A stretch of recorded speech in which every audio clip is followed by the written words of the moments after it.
अस्सलाम वालेकुम, मैं हूँ शाज़ेब खानज़ादा। पाकिस्तान में तौहीन मज़हब के मुक़दमात में तशवीशनाक हद तक इजाफा देखने में आया है और इन मुक़दमात में जिन अफराद पर मज़हब की तौहीन के इल्ज़ामात आयद किए जाते हैं उनकी अक्सरियत ख़ुद मुसलमान होती है। यहाँ तक कि अब दीन के लिए काम करने वाले मजहबी स्कॉलर्स भी इन इल्ज़ामात से महफूज नहीं रहे हैं। मुतअद्दिद उलमा और मजहबी शख्सियात पर तौहीन मज़हब या तौहीन आमेज़ कलमात कहने के इल्ज़ामात लग चुके हैं, जिसके नतीजे में उन्हें अपनी वजाहत पेश करने और बाज़ औक़ात मुआफ़ी जारी करने पर मजबूर होना पड़ा है। इसी तनाज़ुर में गुज़िश्ता साल एक मुख्तलिफ नौइयत का मुकदमा भी सामने आया, जिसने मुल्क भर में तौहीन मज़हब के क़वानीन के मुमकिन गलत इस्तेमाल पर एक नई बहस छेड़ दी। गुज़िश्ता साल अगस्त में दीन के लिए काम करने वाले मारूफ स्कॉलर इंजीनियर मोहम्मद अली मिर्ज़ा को ताज़ीरात पाकिस्तान की दफ़ा 295C के तहत गिरफ्तार कर लिया गया, जिसमें मौत की सज़ा हो सकती है, ज़मानत मिलना नामुमकिन हो जाती है। यह गिरफ्तारी इस इल्ज़ाम की बुनियाद पर अमल में आई कि इंजीनियर मोहम्मद अली मिर्ज़ा ने एक दूसरे मज़हब से मंसूब एक गुस्ताखाना नज़रिए को दोहराया था। इस मामले के बाद ये अहम सवाल खड़ा हो गया कि क्या किसी और के कहे गए गुस्ताखाना अल्फाज या नज़रियात को महज नकल करना या बयान करना भी तौहीन के ज़मरे में आता है या नहीं। इस हवाले से हमारे अक्टूबर के प्रोग्राम में हमने मुख्तलिफ मकातिब फ़िक्र से ताल्लुक़ रखने वाले मजहबी स्कॉलर्स और उलमाए दीन की राय भी अपने प्रोग्राम में बताई थी, जिनमें मारूफ आलिम दीन मुफ्ती तारिक मसूद, मौलाना अमीन शहीदी, मुफ्ती फ़ज़ल हमदर्द, इस्लामी स्कॉलर जावेद अहमद गामदी, जामे बनूरिया के मोहतमिम और मरहूम मुफ्ती नईम के साथजादे, डॉक्टर मुफ्ती नोमान नईम, अल्लामा सैयद जवाद नकवी, मारूफ आलिम दीन और मौलाना जाहिदुर राशिदी के साथजादे मौलाना अम्मार खान नासिर और मारूफ आलिम दीन मरहूम मौलाना इसाक के शागिर्द मुफ्ती काशिफ अली शामिल थे। और इन तमाम उलमा ने इस बात पर इत्तफाक किया था कि किसी दूसरे शख्स के गुस्ताखाना कलमात या नज़रियात को महज नकल करना तौहीन मज़हब के ज़मरे में नहीं आता, ना ही इस पर तौहीन मज़हब के कानून का इतलाक़ होता है। उलमा के मुताबिक किसी को भी ये हक़ हासिल नहीं है कि वो सिर्फ इस बुनियाद पर किसी शख्स को गुस्ताख करार दे दे। लाहौर हाई कोर्ट की रावलपिंडी बेंच ने इंजीनियर मोहम्मद अली मिर्ज़ा की ज़मानत मंजूर कर ली और वो 5 दिसंबर को तकरीबन 103 दिन जेल में गुजारने के बाद रिहा हो गए। रिहाई के बाद एक इंटरव्यू में खुद इंजीनियर मोहम्मद अली मिर्ज़ा ने बताया कि वो इस नौइयत के मुकदमात के हक़ नहीं हैं। उनके मुताबिक अडियाला जेल में उन जैसे कई दीगर मुल्ज़िमान भी मौजूद थे जो इसी तरह के इल्ज़ामात के तहत सज़ाएँ काट रहे थे। कुछ को सज़ा हो चुकी थी तो मुतअद्दिद इल्ज़ाम के बाद गिरफ्तार हुए और ज़मानत तक ना मिली। इस किस्म के मामलात पर बात करने के लिए हमारे साथ खुद आज मौजूद हैं इंजीनियर मोहम्मद अली मिर्ज़ा साहब। इंजीनियर साहब बहुत शुक्रिया हमें शो में ज्वाइन करने के लिए। ज़ाहिर 295C एक बहुत ही ख़तरनाक FIR है और एक आई थिंक आप पहले ही स्कॉलर हैं, मजहबी स्कॉलर, जिनके ख़िलाफ़ ये FIR हुई और ये जब FIR हो जाए तो पुलिस के हाथ से मामला निकल जाता है, इंतज़ामिया के हाथ से मामला निकल जाता है, जज अलग डर रहे होते हैं। आपको 103 दिन बहरहाल गुजारने पड़े। आप पहले इस पर अपने तासुरात दीजिएगा, उसके बाद में आपने जो बहुत ही अहम बातें की हैं उन पर भी आपसे बात करूँगा। शुक्रिया शाज़ेब भाई, बल्कि इंजीनियर शाज़ेब भाई, मैं उम्मीद करूंगा कि आज आप सवालात की चोट लगाएंगे और इंशाअल्लाह मैं आपके साथ मिल के वो सारी दीवारें गिराऊंगा इंशाअल्लाह ताला। ला हौला वला कुव्वता इल्ला बिल्लाह। अल्लाहुम्मा सल्ली अला मुहम्मद व अला आलि मुहम्मद। रब्बि इश्रह ली सदरी व यस्सिर ली अमरी वहलुल उक़दतम मिन लिसानी यफ़क़हू क़ौली। शाज़ेब भाई, अल्लाह ताला का शुक्र है कि अल्लाह ताला ने मुझे मौत के मुंह से निकाला है। जो अल्लाह ताला का वादा है कुरान में, कज़ालिका नुंजिल मुमिनीन, जिस तरह हमने यूनुस अलैहिस्सलाम को निजात दी, हम अहले ईमान को भी निजात देंगे। मैंने अंबिया इकराम अलैहिमुस्सलाम की दुआओं को हिर्ज़े जां बनाया अपनी जेल की तन्हाइयों में और दुआओं में अपने रब के हुजूर गिड़गिड़ा कर ये चीज़ मांगी कि ना सिर्फ मैं बल्कि मेरे साथ जितने लोग यहाँ पे बेगुनाह कैद हैं, अल्लाह ताला उनको रिहाई अता फरमाए। और फिर बाहर आप जैसे लोगों ने आवाज़ उठाई, लोगों ने दुआएं की और अल्लाह ताला ने मुझे 103 दिन के बाद इस तकलीफ से निजात दी। इस पे मैं अल्लाह ही का शुक्र अदा करता हूँ। बहरहाल मैंने अंदर ये नियत की थी कि मैं बाहर जाके मजलूमीन के हक में इंशाअल्लाह ताला आवाज़ बुलंद करूंगा और उसी सिलसिला में मैं आज आपके प्रोग्राम में हाजिर हूँ। और मुझे बताएगा इंजीनियर साहब कि जो आपने बातें बताई हैं वो बहुत हैरानकुन है और हम चाहते हैं हमारे नाज़रीन को पता चले। एक तो आपने बताया कि एक पादरी साहब थे, 72 बरस उनकी उम्र थी, 13.5 साल से कैद थे और वो जिस जज ने उनको सज़ा दी, उस जज ने सज़ा देने के बाद उनसे आके माफ़ी तक मांगी थी और जब रिहा हुए तो रिहा होने के कुछ अरसे बाद ही फौत हो गए। ये तफसीलात बताइएगा। जी, जफर भट्टी साहब जो एक मिनिस्टर रहे हैं माइनॉरिटीज़ के, शहबाज भट्टी साहब, जिनको 2011 में असैसिनेट कर दिया गया था, ये उनके बड़े भाई थे जफर भट्टी साहब। और जब मैं वहां पहुंचा, जुमेरात का दिन था, 18 सितंबर 2025, तो मुझे रिसीव करने वालों में ये भी शामिल थे। 3 जो चक्कियां थी उनमें एक चक्की मुझे अलॉट हुई, एक जो है प्रोफेसर साहब थे वो 8.5 साल से वहां पे थे, और इनको ऑलमोस्ट 13.5 साल हो चुके थे वहां पर, और बड़े अच्छे तरीके से इन्होंने रिसीव किया।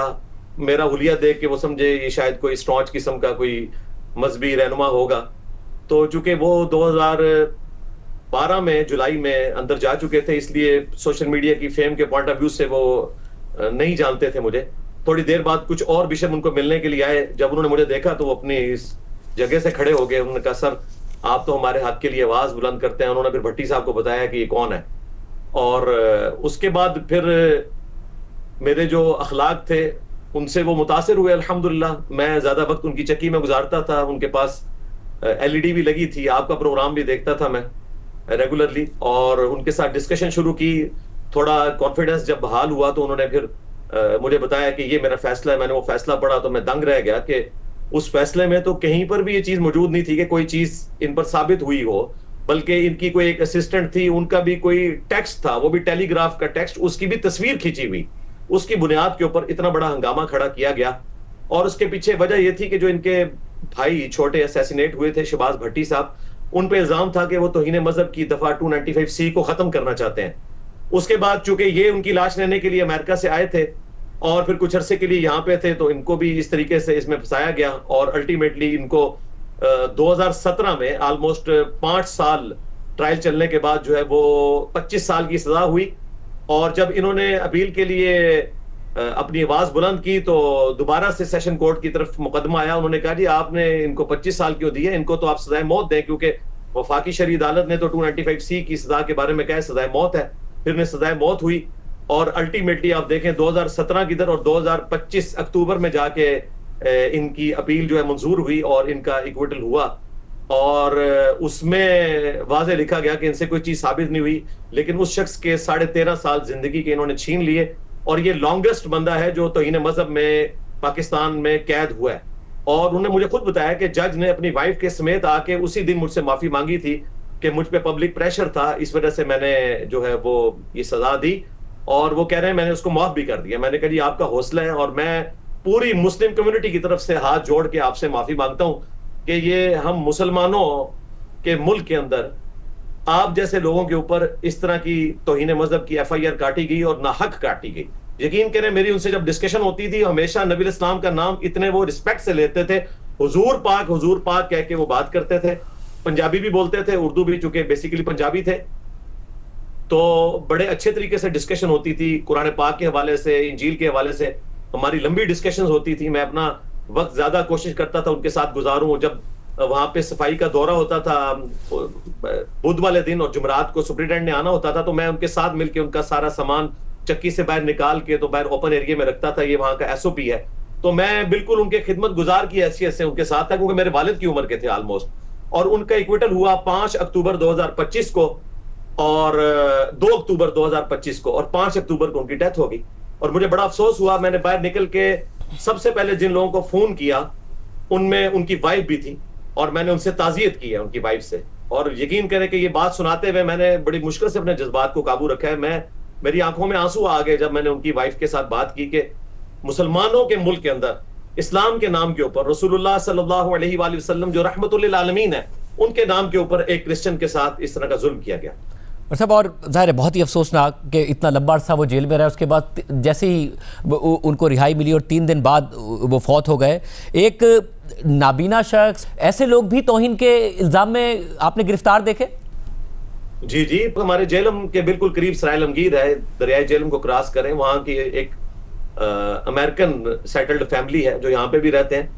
तो उनका बच्चा था, वो पागल डिक्लेयर हुआ हुआ है, बाकायदा बोर्ड बना, उन्होंने डिक्लेयर किया। कुछ अरसे के लिए उसको पागल खाने में लाहौर जमा भी करवाया उन्होंने, और उसके बाद फिर उसको यहाँ पे ले आए। अब मुझे बताएं, जिस शख्स का ज़हनी तवाज़ुन ठीक नहीं है उसको लाकर यहाँ पे रखना, उससे तो ये भी एक्सपेक्ट नहीं है कि वो यहाँ पे भी इस तरह के कलिमात निकाले और मुलाजमीन में से ही कोई शख्स उस पर कोई एक्टिविटी परफॉर्म करने की कोशिश करे। इतना खतरनाक खेल खेला गया। और अमेरिकन सिटीजन है, और वक्तन फक्तन अमेरिकन एम्बेसी के लोग उसको देखने के लिए भी आते हैं। इसी तरीके से एक नाबीना शख्स, और उसके बारे में आप अगर उसके वो केस को स्टडी करें तो उसके पास जो मोबाइल रिट्रीव किया है इन्होंने, वो बटनों वाला मोबाइल है, और उस पे केस ये है कि फेसबुक के ऊपर पोस्ट लगाता था, और मोबाइल जो वो बटनों वाला मोबाइल है जो रिट्रीव किया गया। इसके अलावा भी पिछले दिनों भी एक बच्ची को इक्विटल मिला, अनीका अतीक को। मई 2020 में उस पर मुकदमा चला। उसकी उम्र उस वक्त ऑलमोस्ट 20 साल थी, यूनिवर्सिटी की स्टूडेंट थी। पबजी खेलते हुए कोई कमेंट्स किए उसने, और वो कमेंट्स भी बेसिकली एक लड़के के साथ दोस्ती थी, और उसी चक्कर में उस लड़के ने, जब उससे दोस्ती उस लड़की ने करने से इनकार कर दिया, तो उसने फिर तौहीन मजहब का इस तरह इल्जाम लगाया, और 2022 में उसको सजाए मौत हुई। उसका इक्विटल भी 2025 में चंद दिनों के बाद हुआ, जो जफर भट्टी साहब के। और देखें, उस बच्ची के भी जिंदगी के 5 साल, ऑलमोस्ट इन्होंने 5.5 साल छीन लिए। मेरी खुद बच्ची है, मुझे बताएं, 20 साल की बच्ची, एक नौजवान बच्ची, एक ऐसे डेथ सेल में जिसका साइज 8x10 है, उसमें तकरीबन उसके साथ 8 और औरतें भी हैं। वो बेचारी किस तरह वहां वक्त गुजारती होगी। कोने पे एक टॉयलेट जिसकी हाइट भी सिर्फ 2 फीट है, जहां बैठते हुए नजर आए। फिर औरतों के साथ कई एक ऐसे मामला जुड़े में हैं कि वो मतलब यहाँ कैमरे पे बयान नहीं किए जा सकते। तो मेरा तो दिल पसीज गया, और उनका जो फैसला है, उनका ये कोई चीज साबित ही नहीं हुई है। और इस तरह इस बंदे की जिंदगी के आपने 5.5 साल छीन लिए। तो ये जफर भट्टी साहब और ये जो अनीका अतीक थी, इन दोनों को इक्विटल मिला है। ये वो नहीं केस के जिसमें जमानत हुई हो, इनको इक्विटल मिला है हाई कोर्ट से। इंजीनियर साहब, ज़ाहिर जो आप केसेस बता रहे हैं, इसमें जो अनीका अतीक साहिबा का केस है, इस पर हमने इस तक रसाई हासिल की, और इसमें जज ने बिल्कुल लिखा है कि जो उनके खिलाफ एविडेंस थी वो ना तो कन्विंसिंग थी, ना ही ट्रस्टवर्दी थी, यानी काबिल भरोसा ही नहीं थी उनके खिलाफ जो शवाहिद प्रोसिक्यूशन की तरफ से दिए गए। हमने दीगर जो केसेस हैं उनको भी सर्च करने की कोशिश की है, जो अदालतों की वेबसाइट्स हैं उससे भी हासिल करने की कोशिश की, हम नहीं कर पाए, मगर हम जैसी तफसीलात हमें मिलेंगी, हमने अपने रिपोर्टर से भी कहा है, वो तफसीलात भी आवाम के सामने रखेंगे। ये जैसा मुकदमा होता है, तो जेल में भी कहा जाता है कि ऐसा नहीं है कि आप जेल जाके महफूज हो गए हैं, जेल में भी एक ख़तरा पड़ा रहता है, जेल के स्टाफ के लिए मसला, फिर कि कोई दूसरा कैदी कुछ ना कर दे। ये बताइए, 103 दिन आपके कितने मुश्किल थे, और दीगर कैदी जिनकी आप बात कर रहे हैं, उनके लिए कितना मुश्किल होता है वहाँ पर होना?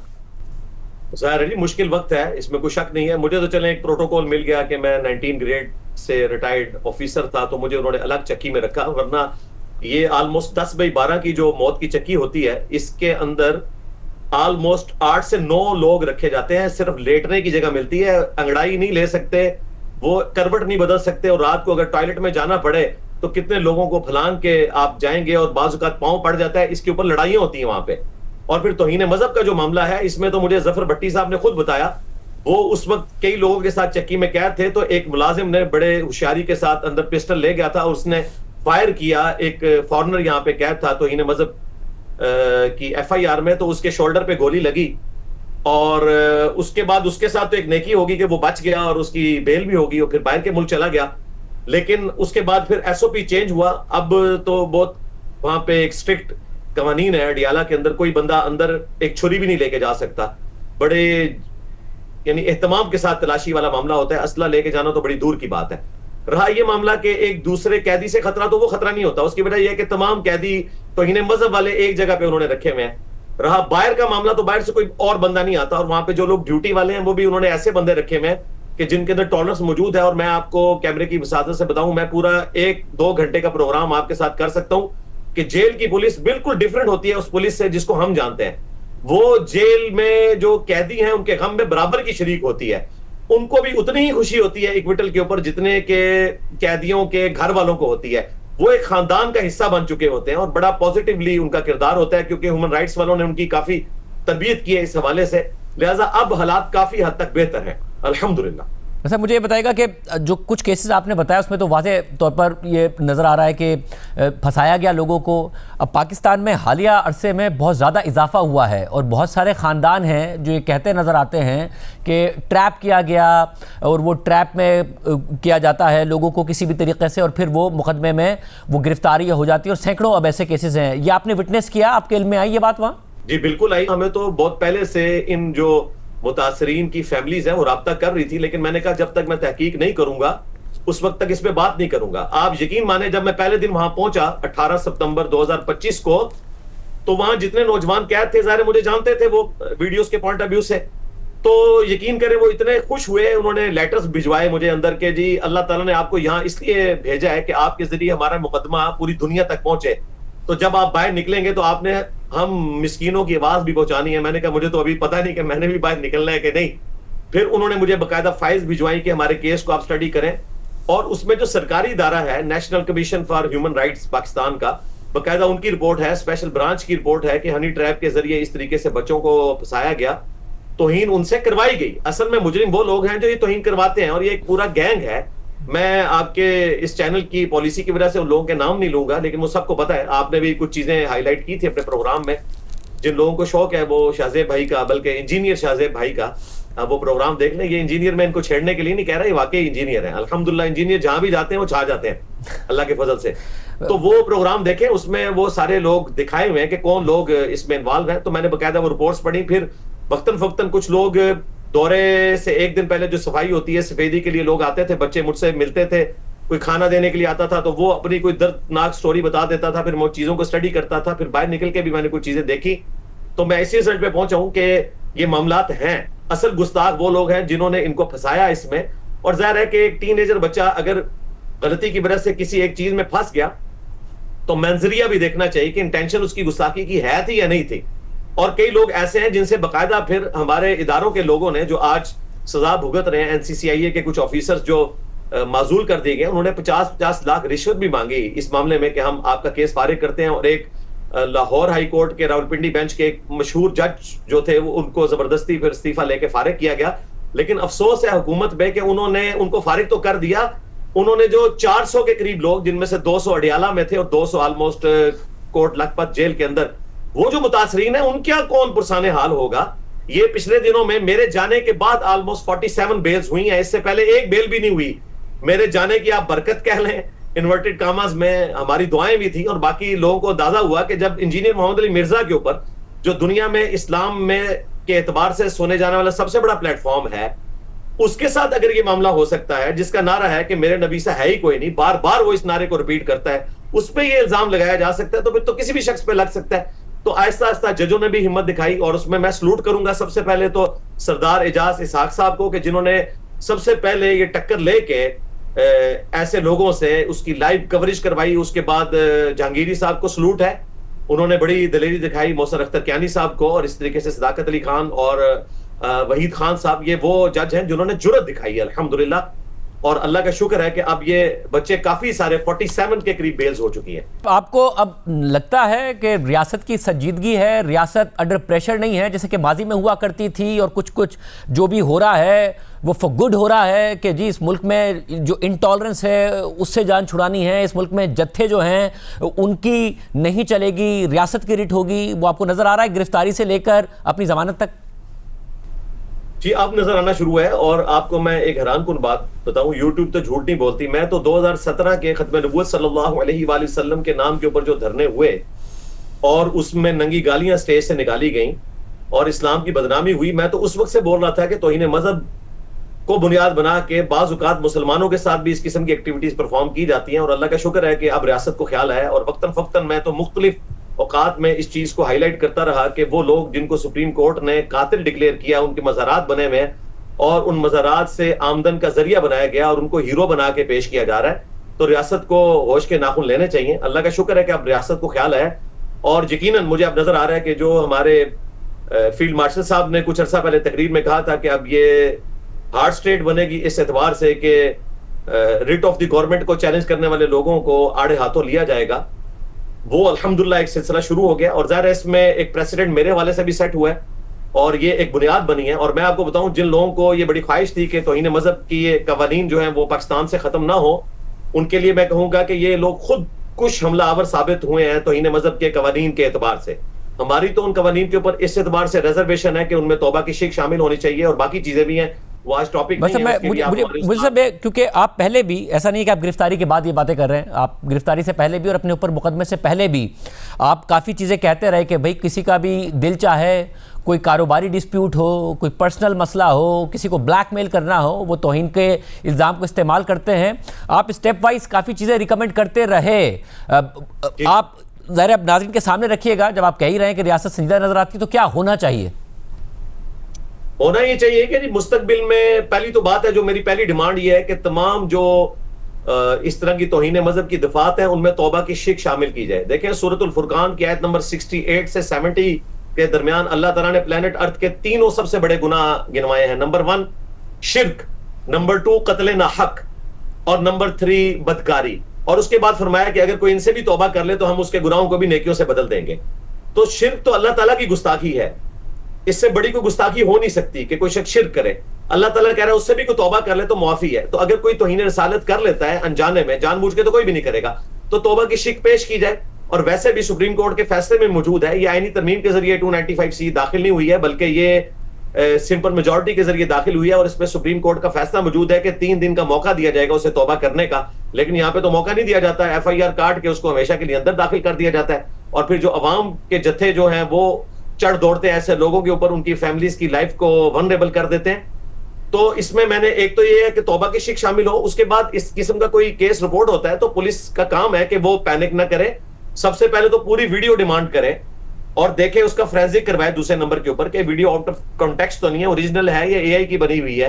ये भी हो जाए तो तीसरे नंबर के ऊपर उस शख्स की जो है वो उलमा के साथ बाकायदा मीटिंग सामने करवाई जाए और वो अपना मुद्दा उनके सामने बयान करे। और अगर वो कहता है कि मेरी जुबान से ये स्लिप ऑफ टंग हुआ है, सबकते लिसानी हुई है, या मैं ये बात ये नहीं कहना चाह रहा था, ये निकल गई, इसका कॉन्टेक्स्ट ये था और मैं इसके ऊपर रुजू करता हूं, तो वहां पे मामला ठप हो जाना चाहिए। FIR तो कट रही नहीं चाहिए। FIR का मतलब लोग समझते हैं कि इसने जुर्म कर दिया, हालांकि FIR का तो मतलब है फर्स्ट जो है इंफॉर्मेशन रिपोर्ट, ना कि ये किसने कर दिया। तो ये स्टेप्स तय किए जाए, उसके बाद ये चारों स्टेप्स जब तय हो जाए तो फिर FIR की तरफ जाना चाहिए। और मैं आपको दावे से कहता हूं ये पहले दूसरे स्टेप के ऊपर ही सारी FIR फारिग हो जाएंगी। FIR कभी भी नहीं कटेगी। पाकिस्तान में कोई नॉन मुस्लिम भी नहीं सोच सकता कि वो अल्लाह के महबूब सल्लल्लाहु अलैहि वसल्लम के बारे में कोई नाजेबा अल्फाज अपनी जुबान के ऊपर लेके आए, ये तो कोई सोच भी नहीं सकता। और इंजीनियर साहब, आप ज़ाहिर जब 103 दिन रहे जेल में, आपने इंटरव्यू में बताया कि इमरान खान साहब भी आपके पड़ोसी थे। अब ज़ाहिर बहुत सारे दावे किए जाते हैं कि पता नहीं कितनी फैसिलिटीज़ हैं और क्या है। फिर चक्की तो बहरहाल चक्की हुई ना, जो आप तफसीलात बता रहे हैं। मुल्क का साबिक वजीर आज़म भी इन हालात में रह रहा है। देखिए जी, मैं दोनों एक्सट्रीम्स का रद्द करता हूँ। एक तरफ नून लीग के लोग हैं जो कि जेल के फजाइल सुना रहे हैं और कह रहे हैं जी महल में रह रहा है वो। अल्लाह ना करे कि किसी शख्स को, मैं तो अपने दुश्मन के लिए भी ख्वाहिश नहीं करूंगा कि वो इस किस्म के महल में रहे।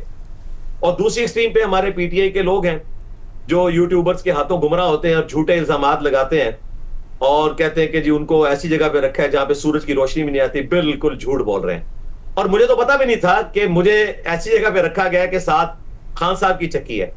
और अगर गूगल मैप पे मैं आपको पिन पॉइंट वो चक्की बताना चाहूं तो बता भी सकता हूं, लेकिन सिक्योरिटी रीजन की वजह से मैं ज़ाहिर कैमरे में तो नहीं बताऊंगा। अलहदगी में कभी मुलाकात हुई तो इंशाल्लाह आपको पिन पॉइंट वो बता दूंगा कौन सी 6 चक्कियां उनके साथ जो है मेरे बिल्कुल परपेंडिकुलर थी।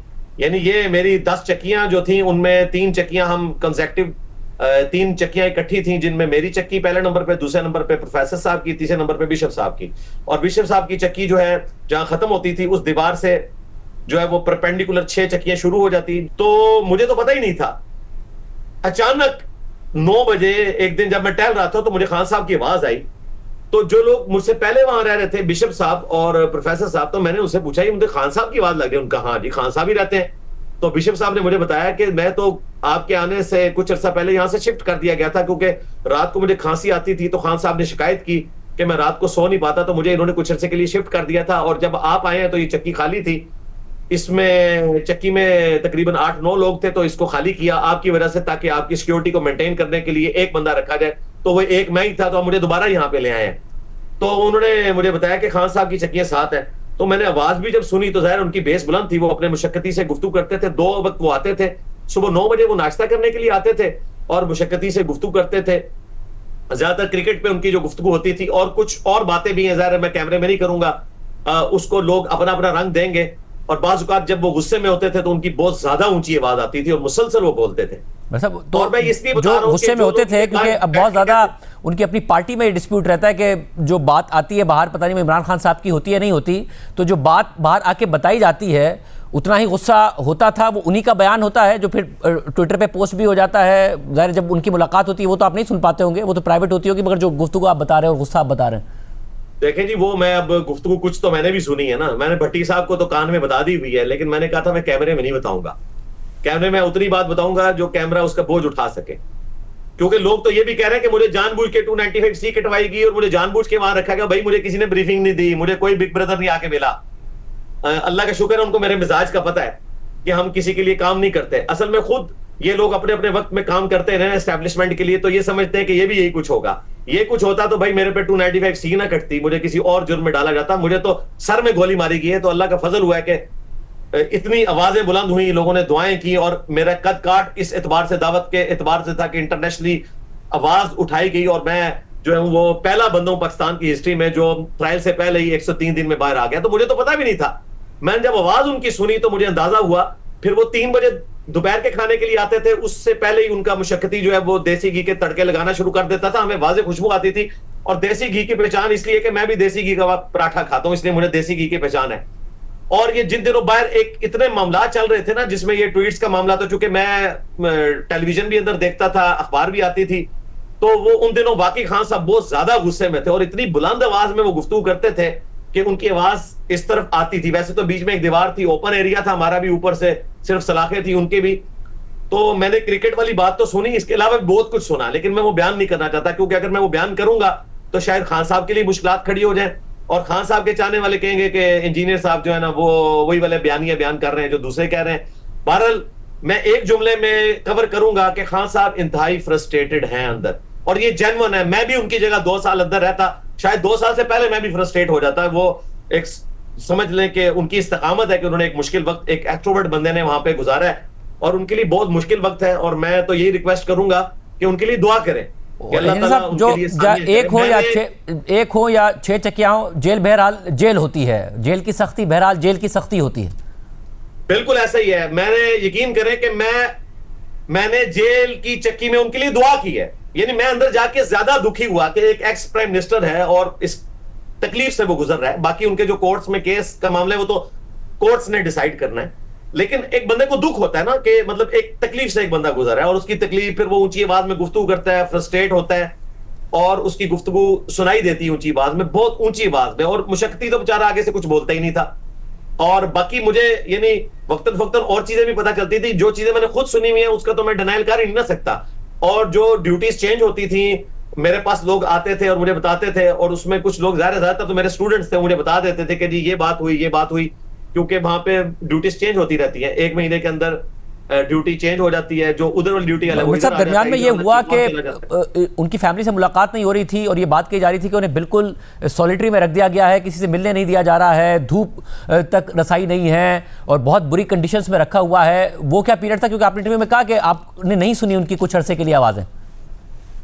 जी वो झूठ बोल रहे थे बिल्कुल। जिस अरसे में मैंने नहीं सुनी तो उसमें भी मैंने कंफर्म कर लिया था कि वो दूसरी तरफ बैठते हैं, लेकिन उससे पहले भी जो मैं टीवी पे देखता था ना, उसमें भी यही बातें हो रही थी कि उनके साथ यही चल रहा है। वो तो कई बार ये कह चुके हैं, लेकिन अंदर जब मैं गया तो मुझे एहसास हुआ कि यार ये तो मतलब बिल्कुल झूठ बोल रहे थे कि उनको कोई बिल्कुल अलग रखा है। वो मशहूर जगह है। और उससे पहले मैं आपको बताऊं, मैं अब ये भी नहीं बताना चाहता, उनकी सिक्योरिटी ब्रीच हो जाएगी, कि वो जो चक्कियां जिनमें खान साहब रह रहे हैं, खान साहब से पहले और बड़े लोग भी उन्हीं चक्कियों में रह के गए हैं। अगर मैं अब उनके नाम बताऊंगा वो कौन से लोग हैं, तो फिर लोगों को पिन पॉइंट पता चल जाएगा। जाहिर उनकी लाइफ को भी तो थ्रेट है ना, जरूरी नहीं कि कोई एक्टिविटी इधर से परफॉर्म हो, बाहर से भी लोग परफॉर्म कर सकते हैं। तो मैं उनकी सिक्योरिटी को ब्रीच नहीं करना चाहता, मुझे एक्जैक्टली लोकेशन पता है कि वो किस जगह के ऊपर है।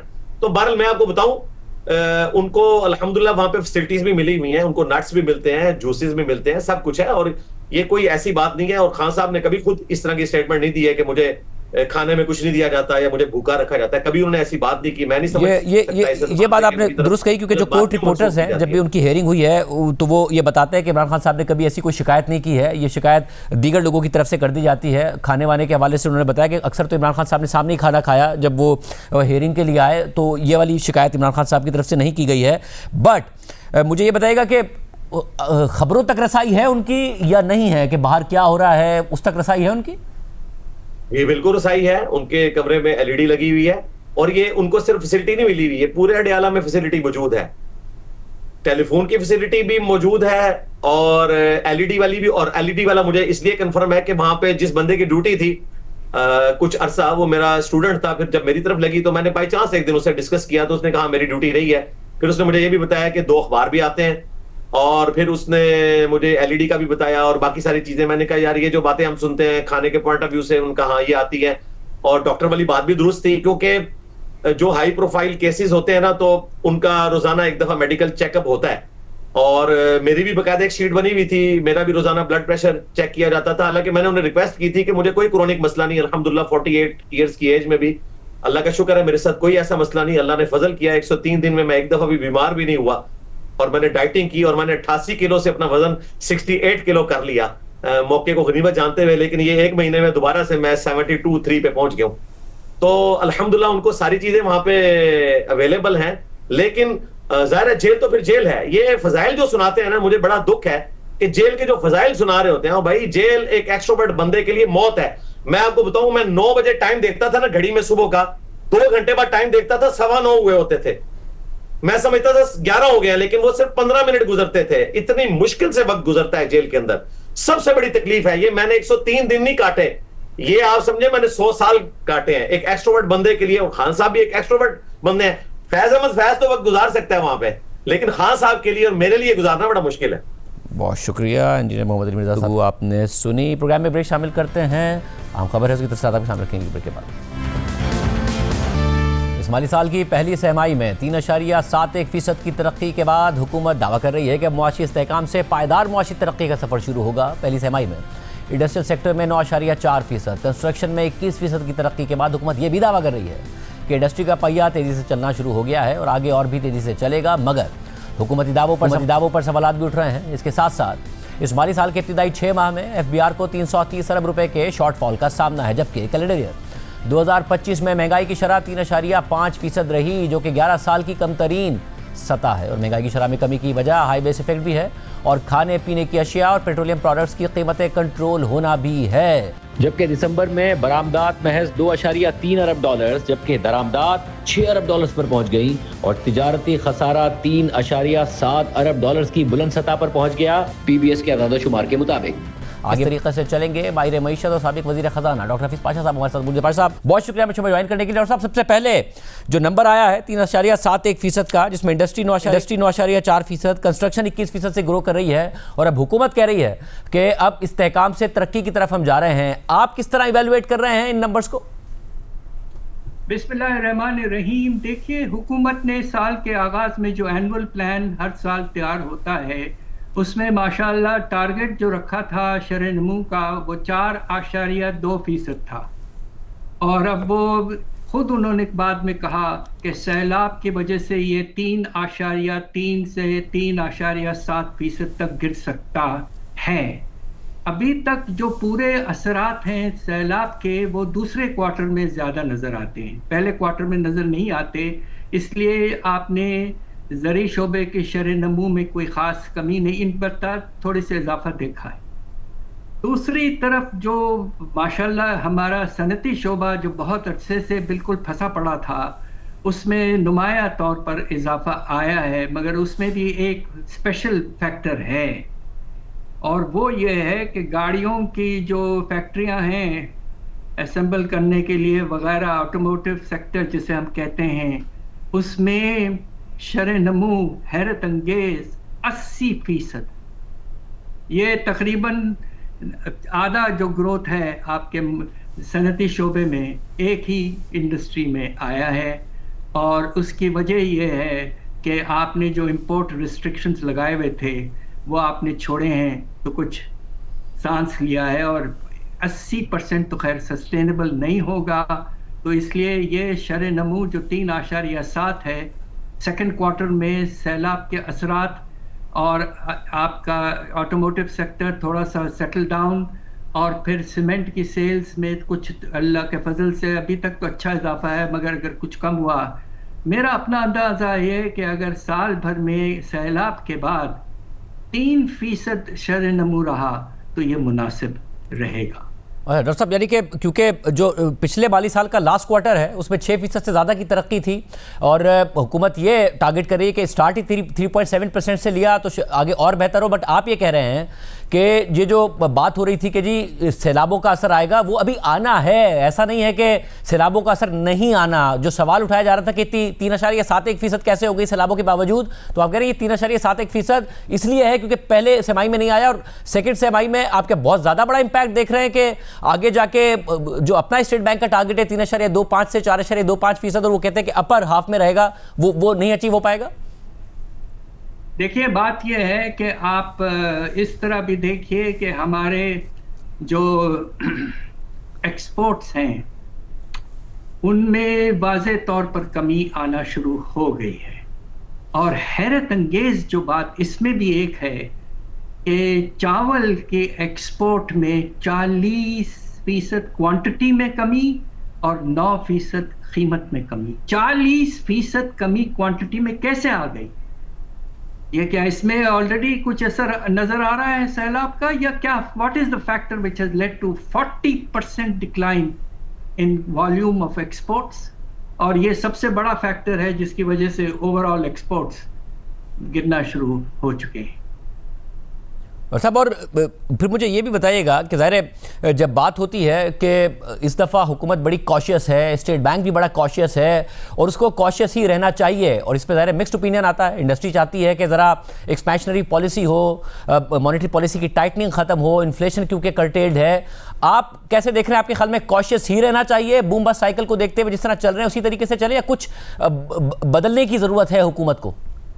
देखिए, मेरी गुजारिश ये है कि पाकिस्तान ने पिछले तकरीबन 1.5 साल से रुपए की कदर को आर्टिफिशियली मुस्तहकम रखा है।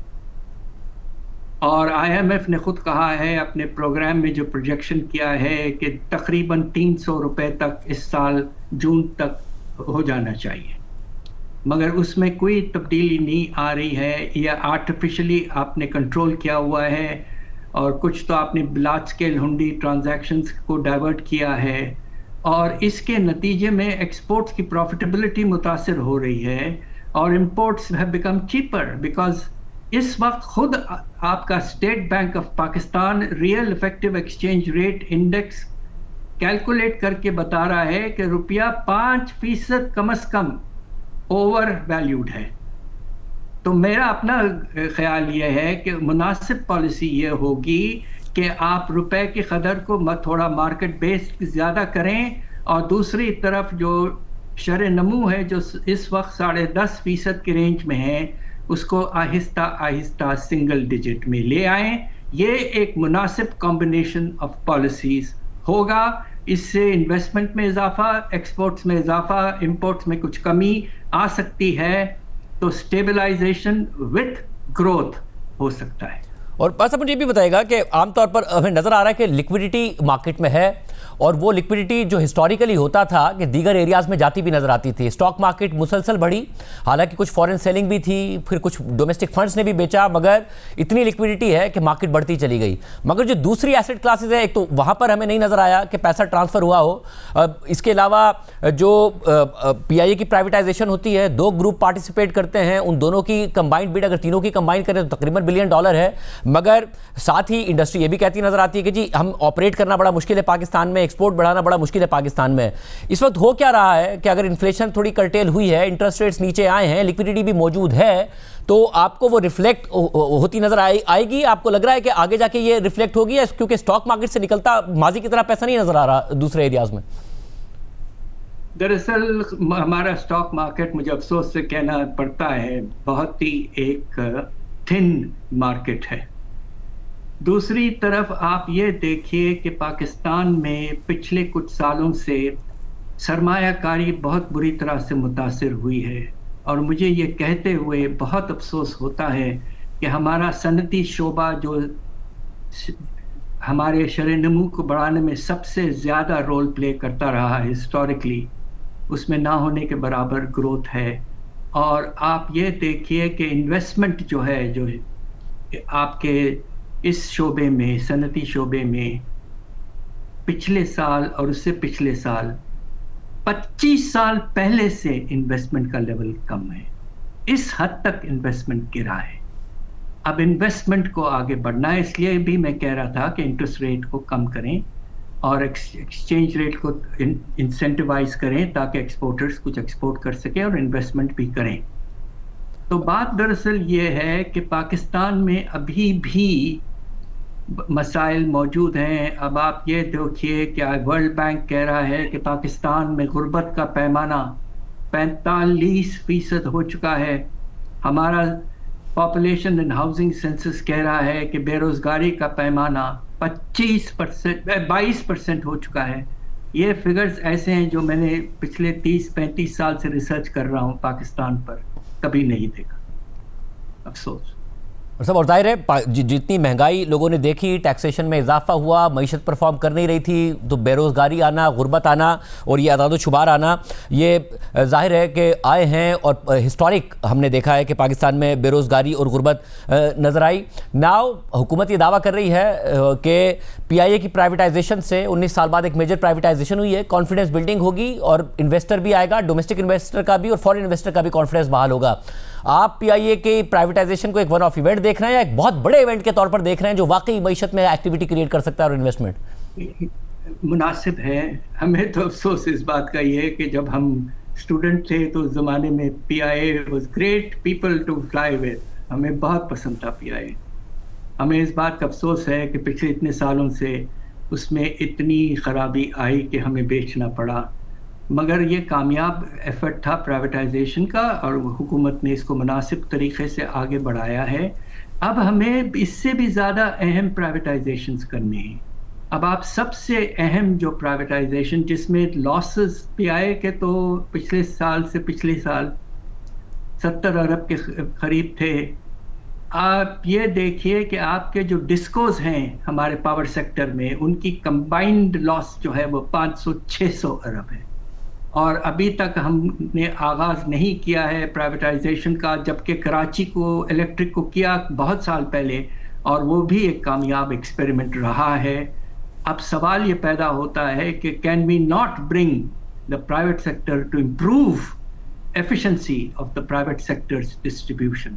तो ये अब एक अगला टेस्ट है कि किस तरह से वो हमारे डिस्कोज में से 2-3 इनिशियल डिस्कोज को प्राइवेटाइज कर पाते हैं या नहीं। और साहब मुझे ये भी बताइएगा एक बात जिस पर आप बार बार लिखते रहे, और वो ये था कि पाकिस्तान में जो बड़ा मसला हो रहा है वो ये है कि जो इंटरनेशनल एजेंसीज़ हैं, इंटरनेशनल डोनर्स हैं, उनकी तरफ से हमें पैसे नहीं मिल रहे हैं उस तरीके से जितने आने चाहिए थे। फॉरेन इन्फ्लोज हमारे बहुत कम है, इन्वेस्टमेंट तो कम है ही मगर लोन्स भी हमें कम मिल रहे थे। नाउ जबकि $15 अरब से रिजर्व ऊपर चले गए, स्टेट बैंक कह रहा है कि $17.8 बिलियन इस माली साल के में यानी जून तक हो जाएंगे। स्टेट बैंक ने मार्केट से बाय भी बहुत ज़्यादा किए। आपको क्या एक रास्ता नज़र आ रहा है जिसमें जो डोनर्स हैं जिनसे अब ज़ाहिर खबरें आ रही हैं कि पैसों का आना, मंजूर होना या फिर इंटरनेशनल बॉन्ड मार्केट में पाकिस्तान जाए, जरा रेटिंग इंप्रूव हो, उस रास्ते की तरफ जाता नजर आ रहा है? देखिए बस हम सबके तो यकीनन यही दुआ है, मगर इस वक्त जो क्रेडिट रेटिंग 3 एजेंसीज जो सबसे बड़े हैं उनकी कंबाइंड रेटिंग 100 में से पाकिस्तान का स्कोर 21 है, 21 ओनली। इसलिए इस साल हमने बजट किया $3.1 अरब इंटरनेशनल कमर्शियल बैंकों से, अभी तक कोई पैसा नहीं आया है। फिर हम बॉन्ड छोटा सा फ्लोट करना चाह रहे हैं $400 मिलियन का, वो अभी तक फ्लोट नहीं हो पाया है। अलबत्ता IMF ने हमारा बहुत अच्छा साथ दिया है। 22-23 के बाद जब हम तकरीबन दिवालिये में थे, हमें निकाला है और हमें सपोर्ट किया है, और जो गवर्नमेंट और बायलैटरल से पैसे आते हैं वो जारी है काफ़ी हद तक। मगर जो प्राइवेट लेंडर्स हैं इंटरनेशनल, उनसे अभी तक पाकिस्तान को इस साल सिग्निफिकेंट सपोर्ट नहीं मिला है, और उसकी वजह यह है कि शायद अभी तक ख्याल ये है कि हमारी क्रेडिट रेटिंग मुनासिब लेवल तक नहीं पहुंची है। यानी पाजी साहब जो डिफ़ॉल्ट का खतरा टल गया, मगर फिर जब हुकूमत ये कहती है कि जो एक्सटर्नल हमारे पास ऊपर प्रेशर्स थे वो ख़त्म हो गए, आप कह रहे हैं वो अभी मुकम्मल तौर पर फिर ख़त्म हुए नहीं हैं, वो प्रेशर्स बरकरार हैं? कुछ हद तक बरकरार हैं। और ये भी देखिए कि 15 अरब से ज़्यादा रिजर्व्स हमारे इस वक्त तकरीबन 16 के करीब है माशाल्लाह। उसमें से $9 अरब तो टाइम डिपॉजिट्स हैं 1 साल के ऑफिशियली, आपके सऊदी अरेबिया, UAE वगैरह, चाइना। तो ये इन दैट सेंस जो फॉर्मल डेफिनेशन होता है रिजर्व्स का, उसमें शॉर्ट टर्म लायबिलिटीज को डिडक्ट करते हैं, निकाल लेते हैं, तो इसलिए ये फिगर जो है थोड़ा सा एग्जैजरेटेड लगा है। अलबत्ता हालात कुछ बेहतर हुए हैं, और सबसे नुमाया तौर पर कामयाबी पिछले साल ये हुई थी कि हमारा तिजारती खसारा से हट के एक सरप्लस में चले गया $2 अरब का, और इसमें रेमिटेंसेस के डाइवर्शन का बहुत बड़ा हाथ था, मगर it was a successful year last year. बहुत शुक्रिया डॉक्टर, गुफ्तगू आपने सुनी। आज के प्रोग्राम में इतना ही दी। अल्लाह हाफ़िज़।